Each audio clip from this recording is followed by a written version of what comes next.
Ini ada pertanyaan. Mudah-mudahan tak ada bertanya tentang artis lagi. Trauma nampaknya bosan. Tidak. Saya mau menikah. Sebelum hari pernikahan saya tiba, Allah memberi saya cobaan hidup. Yang tadinya mapan, sekarang berputar 360. Biasa 180. Hingga kini nyaris tak memiliki apa-apa. Apa yang harus saya lakukan untuk menghadapi semua yang terjadi ini Pak Ustadz? Datanglah orang dililit utang menjumpai Nabi SAW. Ya Rasulullah, aku sudah putus asa. Kata Nabi, kau baca ini.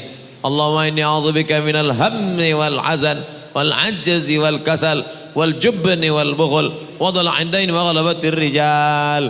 Allahumma inni a'udzubika minal hammi, jauhkan aku dari susah hati. Wal hazan, kesulitan-kesulitan. Wal ajzi, lemah, lesu, letoy, loyo. Wal kasal, malas berusaha. Wal jubni, pengecut, takut aja dengan orang. Wal bukhul, pelit, kikir, kedekut. Wa dhal'iddaini, dililit utang. Wa ghalabatir rijal, ditekan orang, dikuasai orang lain. Selamatkan aku dari ini. Doa kepada Allah, Allah turunkan bangkit semangat kerja, kerja engkau balik. Kerja balik, cari rezeki. Idza qudiyatis shalah, kalau sudah selesai salat, fantashiru fil ard, bertebaran di atas muka bumi Allah. Wabtaghu min fadlillah. Kasih tahu sama dia, Adinda, rencana kita menikah kita pending dulu. Abang sekarang sedang tak ada duit sama sekali. Bang, masalah duit tak usah abang pikirkan. Abang datang aja, ajarkan surat Ar-Rahman, insyaallah ku terima. Wah, tapi sayangnya di sinetron aja yang gitu. Apa betul Pak Ustadz seorang tamu tak boleh menjadi imam khususnya salat Jumat? Boleh, apa pula tak boleh? Yang tak boleh itu dalam mazhab Syafi'i. Ini mazhab Syafi'i yang ketat nih salat Jumat nih. Mazhab Syafi'i ketat salat Jumat. Kalau tidak cukup 40 orang mukim, wah itu dia. Ada di situ cuman 39 orang. Nah, itu tak sah salat Jumat menurut mazhab Syafi'i. Harus mukim pula. Ini orangnya ramai. Tapi saya kalau khutbah dimanapun tak mau saya jadi imam. Imam tetapnya lah. Kemarin khutbah di Masjid BI. Silakan maju Pak Ustadz. Mana imam tetap? Imam tetapnya pula hafiz hafal Quran, anggota lajnah pentashih Al-Quran. Jangan beli Quran kalau tidak ditashih. Mana halaman tashih? Nih ada di halaman tashih. Halaman tashih kalau tak di muka di belakang. Biasanya begitu. Kalau tak ada, kok bisa Quran ini dicetak di sini? Tak ada tashihnya. Tak ada tashihnya. Dia halaman tashih. Jadi Ustadz Imam BI ini dia anggota pentashih Al-Quran. Dulu kita bangga kita dulu kalau buka Quran. Ada orang Riau di dalam. Siapa dia? Dr. Satria Effendi dari Kabupaten Pelalawan. S1 Universitas Damaskus, S2, S3 Ummul Qura Makkah, pulang menjadi tim pentashih Al-Quran. Umurnya pendek, meninggal dunia. Ustadz Satria Effendi. Sampai Pangkalan Kerinci, naik sampan, terus arah ke Tanjung Batu. Situlah kampung halaman beliau.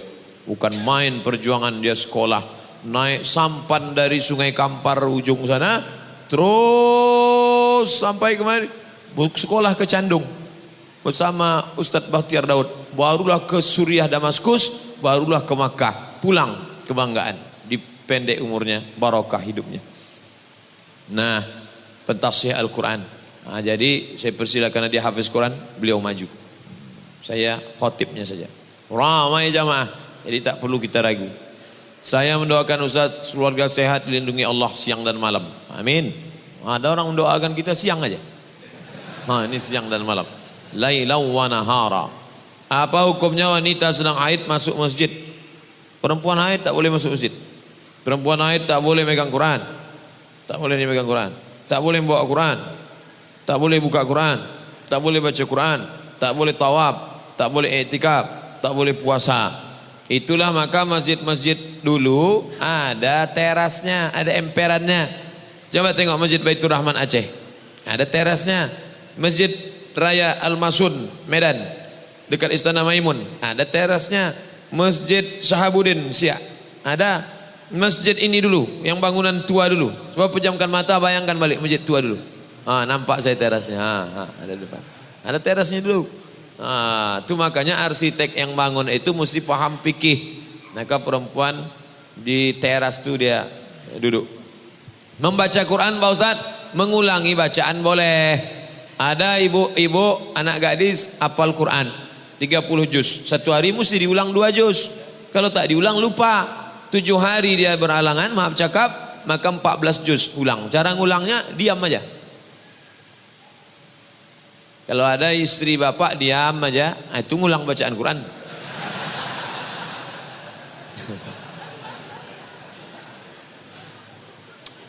Apakah hadis Ustadz kita menyembah Allah, sholat memakai pakaian putih seperti kain kapan kita masuk kubur? Tak ada. Tak ada itu. Yang ada adalah sunnah mengikut Nabi, pakaian yang paling disukai Nabi putih, jubah Nabi putih. Kalau kita pakai pakaian putih, cepat nampak kotornya, kita ganti. Kalau kita pakaian tak putih, tak nampak kotor, kawan tak tahan. Oleh sebab itu bagus pakaian putih. Nabi SAW pakai putih. Jika kita setelah berwudu mandi wajib. Setelah mandi kita langsung akan salat wajib. Apakah kita wudhu sekali lagi? Tidak. Wudhu menghilangkan hadas kecil, mandi menghilangkan hadas besar. Kalau hadas besar sudah hilang, untuk apa lagi hilangkan hadas kecil? Maka begitu Nabi sunnah. Pertama maaf cuci tangan, supaya jangan sampai tangan yang kotor masuk ke dalam. Setelah itu membasuh kemaluan. Setelah itu berwudhu macam wudhu solat. Setelah itu baru mandi. Setelah mandi sah solat. Tapi rupanya dia ragu. Saya ragu Pak Ustadz. Kebetulan mandinya di kolam renang. Di setelnya pula terkentut dalam kolam. Suka dia menengok air berbuih-buih naik ke atas. Ragu saya Pak Ustadz. Kalau ragu, da'ma ya ribuka ila ma la ya ribuka. Maka berwudhu engkau setelah mandi. Naik ke atas bilas. Karena air kolam itu macam-macam. Orang berkudis, orang berbisul, orang berkurap airnya semua. Tak pula diganti. Naik ke atas bilas. Setelah bilas berwuduk dia sekali lagi. Afdal untuk menghilangkan was-was dia. Jika seorang perempuan sedang belajar jadi imam, bolehkah solat wajibnya diucapkan dengan sedikit keras? Asal tak ada laki-laki, perempuan sama perempuan, ibu, anak ibu, adik ibu, ponakan ibu, perempuan semuanya, maka dia baca jahat. Tapi kalau ada laki-laki, tidak. Laki-laki dia ada laki-laki ampilan jadi imam. Saya ada lihat ceramah Ustadz di Instagram, Ustadz tet. Ini kalau disebut nanti kena sensor. Tentang azan yang tidak boleh lafaznya dipanjangkan, harus mengikuti sesuai mat tabi'i. Macam mana? Allahu Akbar, Allahu Akbar. Cuma kalau tak hilang Allahu Akbar, Allahu Akbar. Gimana itu? Jadi masalah azan itu tidak sama macam itu. Azan itu bersanad. Itu muazin itu azannya bersanad sampai kepada Bilal bin Abi Rabah. Muazin itu bersanad tuh. Dia dari gurunya sampai kepada Bilal. Lagunya tak berubah-ubah. Jadi kalau ada, inilah bahayanya orang belajar tajwid, lalu kemudian mau diterapkannya itu semua. Tetap panjang. Allahu Akbar, Allahu Akbar. Saya juara azan dulu antar SD. Saya akhwat yang bekerja sebagai pegawai. Saya hobi suka dengan pekerjaan saya. Namun jika waktunya tiba dan saya menikah, saya harus long distance marriage dengan suami karena saya bekerja. Ini bagaimana ya Pak Ustadz? Sebelum menikah kamu duduk dulu. Jangan nanti kata si suami, aku nikah sama engkau kan setelah engkau 23 tahun. Dulu kau disekolahkan bapakmu, SMP, SMA, kuliah, duitnya sudah banyak. Nanti kalau kusuruh kau berhenti kerja, bapakmu marah. Tapi sementara anak-anak ini usia emas, golden age. 2 tahun pertama susukan, peluk cium, sayang-sayang. 2 tahun kedua lari-lari, lompat-lompat, main-main. 2 tahun ketiga baca surat pendek, baca ayat pendek, baca doa-doa. Tahun ke-7 matanglah dia sudah. Jadi kalau selama 7 tahun ini op dulu, nanti habis itu baru. Mau tak kau tetap kerja, tapi nanti akhirnya kau sambut dia pulang, anak dia lari rupanya ke pelukan pembantu. Wah, jangan sampai dia demam. Yang dipanggilnya demam bukan mama, mbok gitu. Mau tak? Sudah putus hubungan gara-gara 6 tahun. Nah, itu dari awal harus sudah ada MOU, Memorandum of Understanding between me and you. Jangan tak jelas. Pacaran 2 tahun tak tentu arah. Yang dibicarakan, duduk, gimana kabar status Instagram hari ini ya? Tak jelas. Pendek, singkat tapi jelas. Jangan tak tentu arah. Tak ada pacaran-pacaran tuh. Ketika bercampur baur wanita dan pria, namun tak ada niat, tak ada nafsu, hanya sebatas teman. Bagaimana hubungan pertemanan seperti ini Ustaz? Tak adanya. Mana pula tak bernafsu? Mana ada orang tak bernafsu? Anak-anak muda tak bernafsu. Kami yang tua-tuanya aja bernafsu. Apalagi kalian muda. Tak ada tuh. Kami berteman aja Pak Ustaz. Tak ada. TTN itu. Teman tapi nafsu. La tattabi'u khutuwatis syaitan. Jangan kau ikuti langkah-langkah setan. Jangan ikut-ikut langkah setan. Jangan ikut-ikut langkah setan. Setan tak pernah mengajak berzina. Ayo berzina, ayo berzina. Nggak. Langkah-langkah setan. Nazratun, pandangan. Fabtisamun, senyum. Fasalamun, salam. Fakalamun, ngomong. Famau'idun, janjian. Faliqaun, pertemuan. Makan siang besok, ya. Habis makan, no free lunch. Tak ada makan siang yang gratis. Terjadilah apa yang terjadi. Apa ada zakat untuk hasil sewa rumah kontrakan? Ya, zakat sewa kontrakan rumah sudah ada sejak zaman Imam Ahmad bin Hanbal, Imam Hanbali. Buka fikih zakat Yusuf Qardawi. Ibu bapak harus punya setiap rumah masing-masing fikih zakat. 2 jilid disertasi Syekh Yusuf Qardawi.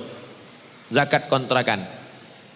Berapa kontrakan ibu yang di dekat UIR sana? Ada 100 pintu Pak Ustaz. Oh banyak. Pintunya aja. 100 pintu, pakai keramik, pakai AC, kamar mandi dalam. Satu kamarnya berapa? 1 juta. 100 pintu 100 juta. Setiap bulan 100 juta. Berapa zakatnya? 2,5 juta. Keluarkan 2,5 juta. Kalau 1 M Pak Ustadz 25 juta. Ada jamaah Ustadz Somad kemarin saya keluarkan 25 juta. 25 juta berarti harta bapak 1 M. Enggak, pendapatan saya cuma 300. Oh bapak salah hitung. Mestinya kalau 300 7,5 juta. 7,5 juta. Kenapa dikeluarkan 25? Saya mau mancing Pak Ustadz. Mudah-mudahan saya keluarkan 25 dapat 1 M tahun depan. Dipancingnya Allah SWT. Apakah Sayyidatuna Aisyah, apakah Aisyah itu memakai cadar? Apakah istri-istri Nabi itu? Ya. Ya ayyuhan Nabi, wahai Nabi, qul li azwajika, katakan kepada istrimu, wa banatika, kepada anak-anak perempuanmu, wa nisa'il mu'minin, kepada perempuan yang beriman, yudnina alaihinna min jalabibihin, hendaklah mereka menurunkan kain panjang mereka. Bagaimana caranya? Ditarik kain panjang, tertutup mata kiri, yang terbuka mata kanan waktu mau keluar rumah. Begitu mereka zaman dulu. Hampir 20 hadis yang menyebutkan mereka menutup muka, yang nampak cuma mata, menutup muka. Gara-gara itulah Syekh Abdul Aziz bin Bas, mufti Saudi Arabia, mengatakan cadar wajib. Nanti kalau ada ustadz berceramah, cadar wajib, gara-gara hadis banyak tentang menutup wajah. Tapi Syekh Albani mengatakan ada hadis-hadis lain yang mengatakan bahwa ada juga zaman itu perempuan yang wajahnya nampak. Nah, maka saya condong kepada yang pendapat kedua, cadar tak wajib. Cadar hanya mustahab, anjuran. Kalaulah cadar itu wajib, berarti lawan daripada wajib haram. Haram ibu-ibu menampakkan wajah. Nah, oleh sebab itu maka yang bercadar silakan bercadar. Mahasiswi-mahasiswi saja yang bercadar silakan bercadar. Yang tak mau bercadar tak usah berkelahi antara bercadar tak bercadar. Kalau berkelahi antara yang bercadar dengan yang tak bercadar, maka yang bertawa yang buka jilbab. Tersinggung lagi, payah.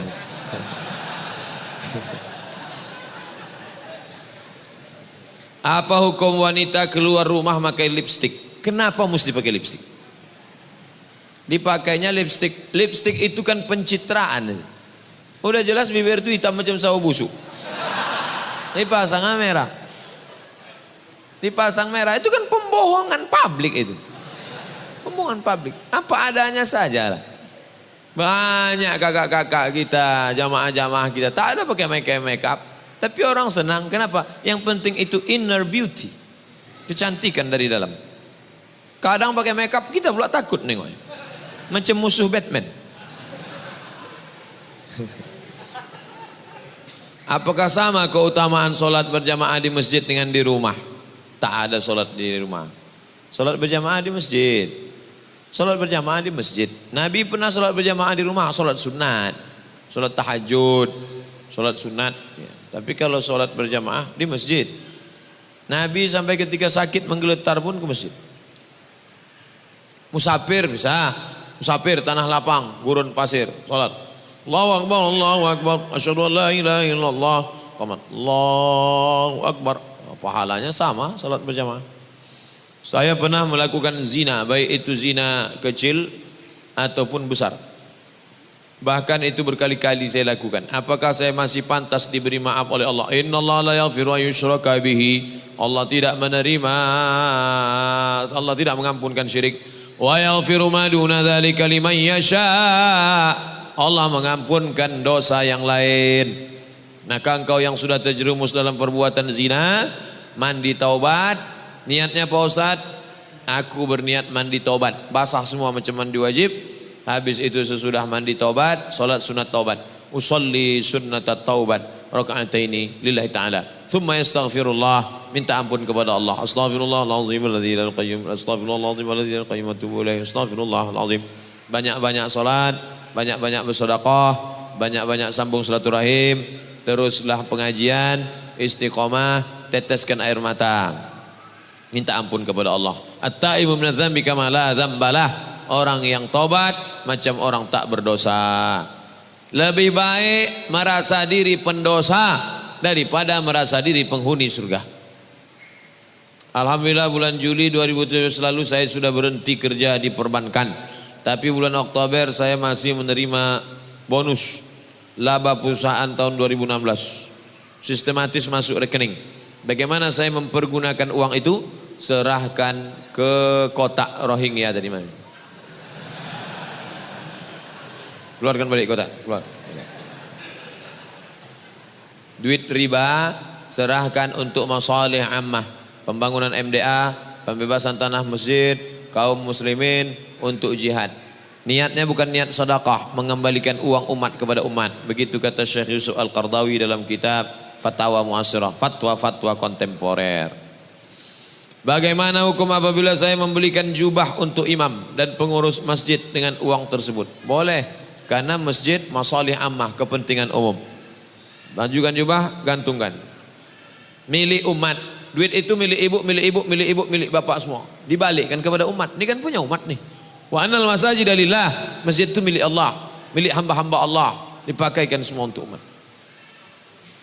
Bagaimana hukumnya apabila saya memberikan makanan untuk jemaah masjid? Oh, makanan, kasih aja duit itu untuk ke masjid. Nanti biar orang masjid memakaikannya untuk beli karpet, untuk beli apa. Masalah kalau mau beli makanan, makanan ini kan menjadi darah, masuk ke dalam otaknya, masuk ke dalam lidahnya. Hati-hati kalau mau membagi. Janganlah duit riba, duit. Saya seorang wanita yang sudah menikah. Apakah boleh dalam rumah kami tinggal keponakan laki-laki dari suami saya? Ponakan laki-laki bapak tak mahram sama ibu. Ibu di rumah tuh kadang terbuka tengkuknya, terbuka kakinya, terbuka bajunya. Dia tak mahram. Udah macam keponakan saya, tak bisa. Sementara ponakan laki-laki suami saya itu kan bukan mahram. Nah, itulah yang saya bilang tadi. Umurnya tak pula bau beda dengan saya. Saya bingung Pak Ustadz, karena adat dalam keluarga kami membolehkan.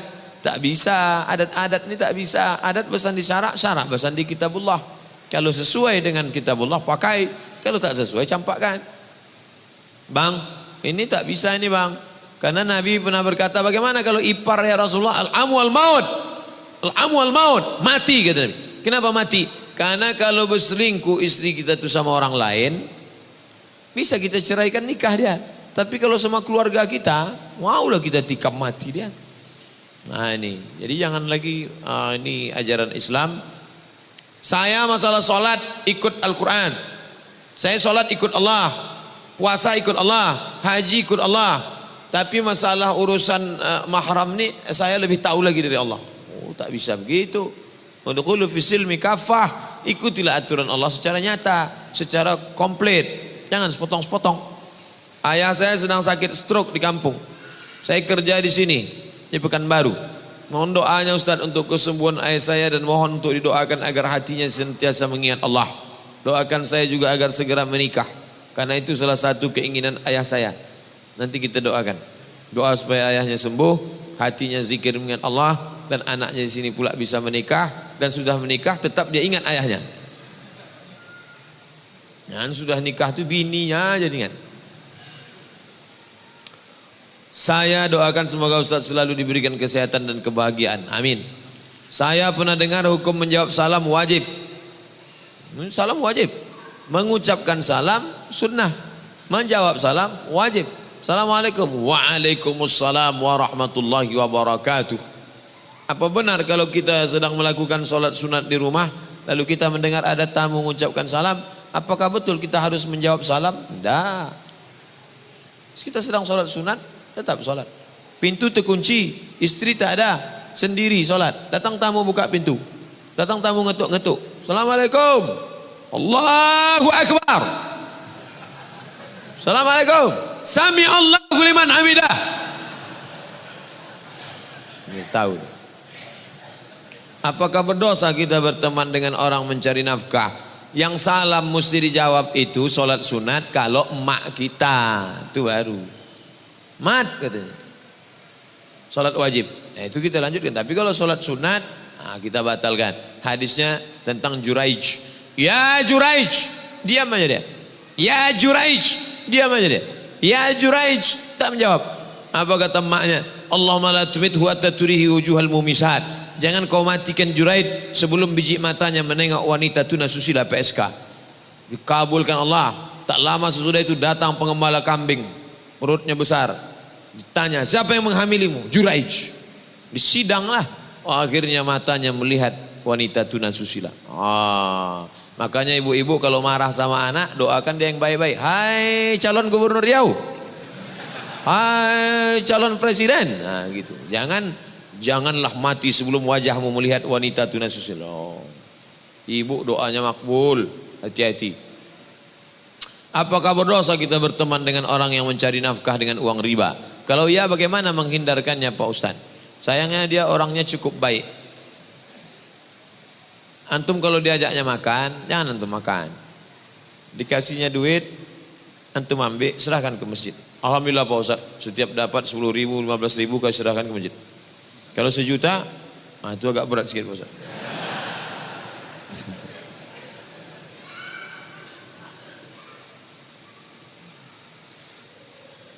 Saya ingin bertanya Ustaz, kertas terakhir. Akhir-akhir ini saya insya Allah terus sholat 5 waktu. Semuanya saya laksanakan di masjid. Hanya subuh saja yang tidak Pak Ustaz. Tapi mengapa setiap sholat pikiran saya selalu memikirkan yang tak baik Pak Ustaz? Apakah sholat saya diterima Allah? Kalau antum sedang sholat, pikiran antum melayang-melayang, itu artinya antum masih hidup. la'uwiyannahum, akan ku belok-belokkan pikirannya, madaman arwahuhum fi ajsadihim, selama ruh ada dalam jasad. Makanya salat tu antum ucapkan, didengar telinga, membantu antum. Allahu akbar kabira, walhamdulillahi katsira, wa subhanallahi bukratan wa asila, wajjahtu wajhiya alladhi fatara as-samawati, sami'allahu liman hamidah. Kalau imam, antum dengar bacaan imam, bismillahirrahmanirrahim, alhamdulillahi rabbil alamin, antum ikuti. Kalau pas kebetulan sholat sendiri, sholat qobliyah, sholat ba'diyah, nah terus. Udah agak-agak lari dia ke pinggir, udah mau naik trotoar, baik. Agak jauh dulu dah, naik lagi ke atas. Jangan naik ke tiang listrik. Makanya takbir itu takbir intikal. Sami Allah liman hamidah. Allahu akbar. Bismillahirrahmanirrahim. Qul huwallahu ahad. Allahus samad. Lam yalid wa lam yulad. Walam yakul lahu kufuwan ahad. Terus minta tolong kepada Allah Subhanahu wa taala.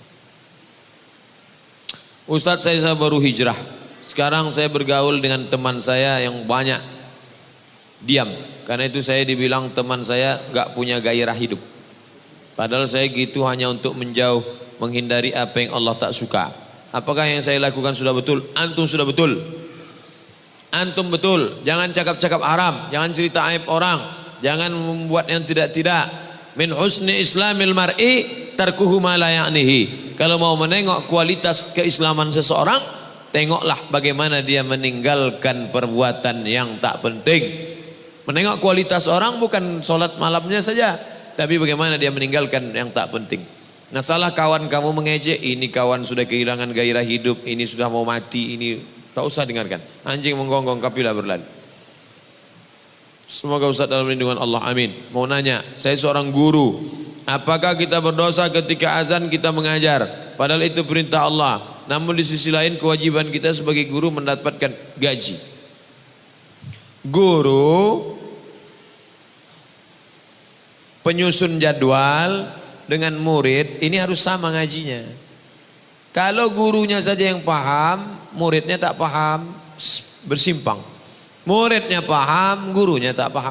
Maka guru murid, saya dari semester dulu dari dulu mengajar, pokoknya waktu zuhur, waktu asar. Pas pula daftar saya mengajar jam 8 masuk, keluar 9.45.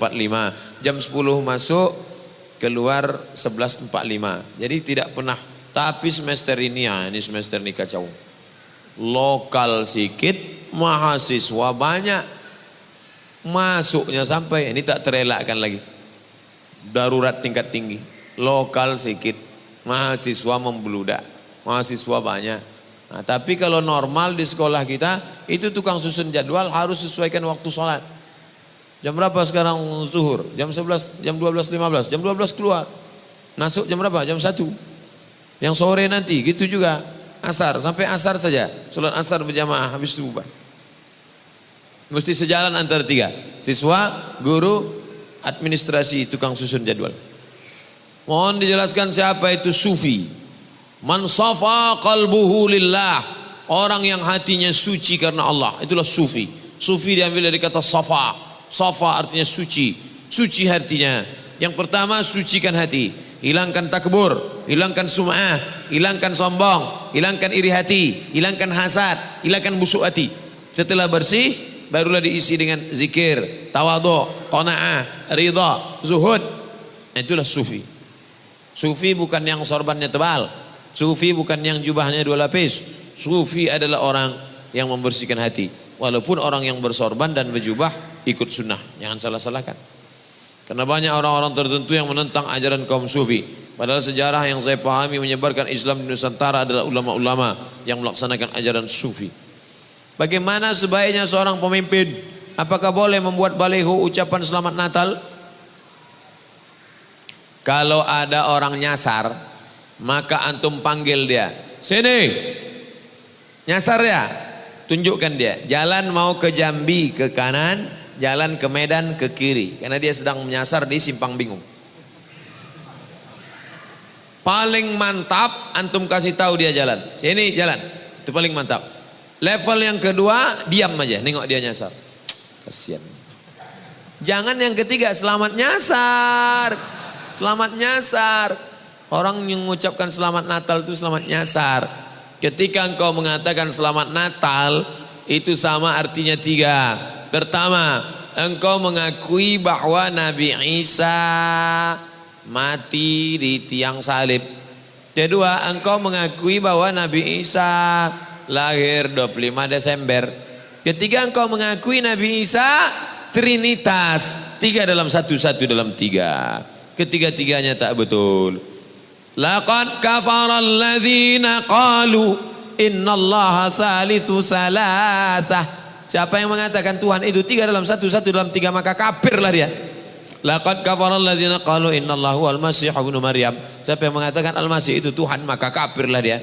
Sedangkan 25 Desember adalah hari kelahiran Dewa Mitra, Dewa Matahari, bukan kelahiran Isa alaihissalam. Pak Ustadz, ada teman saya, dia ngobati mendukunkan suaminya supaya tunduk. Semenjak suaminya didukunkan, suaminya jadi macam orang bingung. Sekarang teman saya ini menyesal dan mau bertobat. Gimana caranya membuat suaminya balik? Ruqyah. Bawakan ruqyah ke Ustadz Saifullah. Nanti diusirnya jin-jin. Dimasukkannya di situ jin tahjin apalah itu. Akhirnya bodoh aja bapak. Abang nanti pel lantai ya, ya. Anak-anak mandikan, ya. Dah abang, bodoh aja dia. Itu dimasukkannya jin. Nanti di ruqyah dikeluarkannya. Ustadz Saifullah, ya, tolong Ustadz ruqyah suami saya ini, tapi jangan habiskan jinnya semua. Tinggal kena agak sedikit. Karena kalau keluar semua galak dia nanti. Kalau mau keluar, keluarkan semua. Tak ada lagi kau. Buka surat Al-Jin juz 29.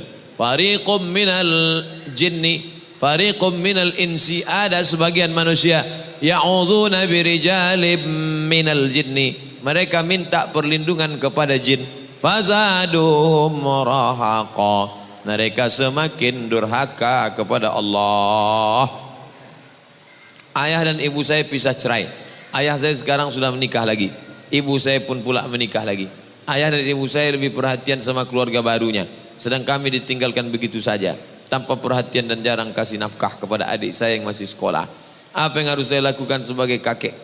Apa yang sebagai kakak? Apa yang harus saya lakukan sebagai kakak? Apakah berdosa jika saya minta tanggung jawab kepada kedua orang tua?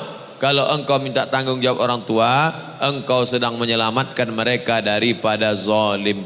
Ittaquz zulma, takutlah engkau kepada zalim. Fa inna zulma zulumatun yaumal qiyamah. Karena kezaliman akan menggelap pada hari kiamat. Tukang gosok, tukang setrika, tukang supir, tukang security, tukang kebun, bayar gajinya. Jangan sampai kita makan titik puluh keringat orang lain. Istri, anak, ada 5 haknya. Makan, pakai, tempat tinggal, pendidikan, perhatian. Yang ini punya istri baru, ini punya suami baru. Dapat anak baru, dapat anak baru. Anak lama dibiarkan. Nih dituntut di akhirat. Sekecil apapun, famay ya'mal mithqala dzarratin khairan yarah. Jangan sampai kita aniaya orang. Dosa kepada Allah, salat sunat taubat, menangis di pintu Ka'bah. Ya Allah, ampunkan aku ya Allah. Tapi dosa kepada manusia tak bisa. Harus dibayar. Pada tiap bangun salat malam, saya selalu memaksakan diri agar rutin, tak putus. Saya motivasi sambil berucap dalam hati, kalaulah tidak karena Allah dan berharap pahala hidayah rahmatnya, saya tak akan bangun jam segini. Apakah hal ini dibenarkan Pak Ustaz? Boleh. Kalaulah tidak karena Allah berharap pahala hidayah rahmat, aku tak akan bangun jam segini. Boleh. Boleh ngomong sendiri, boleh. Mana dalilnya? Umar bin Khattab ngomong di balik dinding. Dipukulnya kakinya. Hai kaki, kemana saja kau tadi siang? Hai diri Umar bin Khattab, apa yang akan kau bawa mati-mati? Anas bin Malik nguping dari balik dinding. Oh, Umar ngomong sendiri. Maka bapak pun gitu juga. Oh diri, kalau bukan karena rahmat Allah, berharap pahala dan hidayah rahmat, kau tak akan seperti ini. Istrinya pula merekam dari belakang. Habis itu diuploadnya. Like and share. Pada setiap saya berangkat kerja, dalam perjalanan atau sedang kerja, saya berusaha untuk bisa berzikir. zikir, la ilaha illallah, istighfar, astagfirullahaladzim, berselawat, Allahumma sholli. Namun saya tak menghitungnya. Apakah ini dibenarkan? Inilah yang paling mantap. Ini namanya unlimited. Tak berhenti dia. Allahumma sholli, Allahumma sholli, astagfirullahaladzim, astagfirullahaladzim. Kenapa orang hitung? Orang yang ngitung-ngitung itu supaya diri dia terikat. 5.000 ya, supaya ada motivasi. Ada, itu level paling bawah. Orang yang sudah terbiasa dia tak hitung-hitung lagi. Dia tak hitung lagi. Syekh Muhammad Najmuddin Al-Kurdi tak ada tasbihnya. Syekh Muhammad Najmuddin Al-Kurdi tak pakai tasbih. Jadi saya, loh kok dia tak pakai tasbih? Biasanya tuan-tuan syekh pakai tasbih, dia tidak. Kenapa dia tak pakai tasbih? Karena menurut dia tak berhenti. Sekali tarik dengan sekali hembus tetap zikir. Tariknya zikir, hembusnya zikir. Tariknya zikir, hembusnya zikir. Kalau tak putus 25.000 sehari. Itu kata Syekh Muhammad Najmuddin Al-Kurdi. Tarik sekali, zikir. Hembus sekali, zikir. Kalau tak putus 25.000. Agak-agak lupa, ingat balik. Agak lupa, ingat balik. Apa zikirnya? Terserah. Allah atau astaghfir atau la ilaha illallah. Afdhalu zikri la ilaha illallah. Kalau pas ngomong, tetap ngomong. Bukan berarti tak ngomong. Kerja di kantor gubernur, datang orang mengurus surat tanah. Gimana Pak? Bukan itu maknanya. Zikir itu menyebut di mulut, mengingat di hati, mengagungkan. Menyebut di mulut, mengingat di hati, konsen pikiran, sikap mengagungkan. Itulah zikir. Ala hadhihi niyah al-Fatihah. A'udzubillahi minasyaitonirrajim. Bismillahirrahmanirrahim. Alhamdulillahi rabbil alamin arrahmanirrahim maliki yaumiddin. Iyyaka na'budu wa iyyaka nasta'in. Ihdinas siratal mustaqim. صراط الذين أنعمت عليهم غير المغضوب عليهم ولا الضالين آمين ربنا اغفر لنا ذنوبنا ampunkan dosa kami ya Allah wali walidaina kedua orang tua kami wali azwajina pasangan hidup kami wali dzurriyyatina anak cucu keturunan kami wali ikhwanil ladzina sabaquna bil iman saudara-saudara kami yang sudah mendahului kami dengan iman Allahumma ansur ikhwanana al mujahidin fi Rohingya tolong saudara kami yang sedang teraniaya di Rohingya wa fi Palestin ومن مشارق الأرض إلى مغاربها لا تدع لنا ذنبا إلا غفرته segala dosa kami ampunkan ya Allah wala aiban illa satartah segala aib kami tutupi ya Allah wala musafiran illa wasaltah saudara kami yang musafir sampaikan ke tujuannya ya Allah wala maridan illa syafaitah ayah kami ibu kami saudara kami sahabat kami yang sedang sakit angkat penyakitnya ya Allah buat hatinya senantiasa berzikir sehingga musibah penyakit itu terasa ringan bagi mereka ya Allah. Wala aziban illa zawajtah. Adik-adik kami, saudara kami akan menikah, mudahkan urusan pernikahannya, berikan jodoh yang soleh dan solehah ya Allah. Wala raghiban illa anjabtah. Yang ingin punya anak, berikan mereka anak keturunan yang baik-baik ya Allah. Allahumma dafa'na al-ghala wal waba wal fahsya wal riba wal zina wal munkar. Jauhkan bumi lancang kuning. Jauhkan dari malapetaka, bencana, riba, zina, narkoba, perbuatan keji dan munkar. Allahumma hadi qaumana fa innahum la ya'lamun. Saudara-saudara kami yang belum dapat hidayah, bukakan pintu hidayah bagi mereka. Mereka berbuat salah karena tak tahu ya Allah. Rabbana atina fid dunya hasanah wa fil akhirati hasanah wa qina adzabannar. Wa sallallahu ala sayyidina Muhammad wa ala alihi washabihi wasallam walhamdulillahi rabbil alamin. Taqabbalallahu minkum minna wa minkum taqabbal ya karim. Terima kasih. Mohon maaf silap salah. Assalamualaikum warahmatullahi wabarakatuh.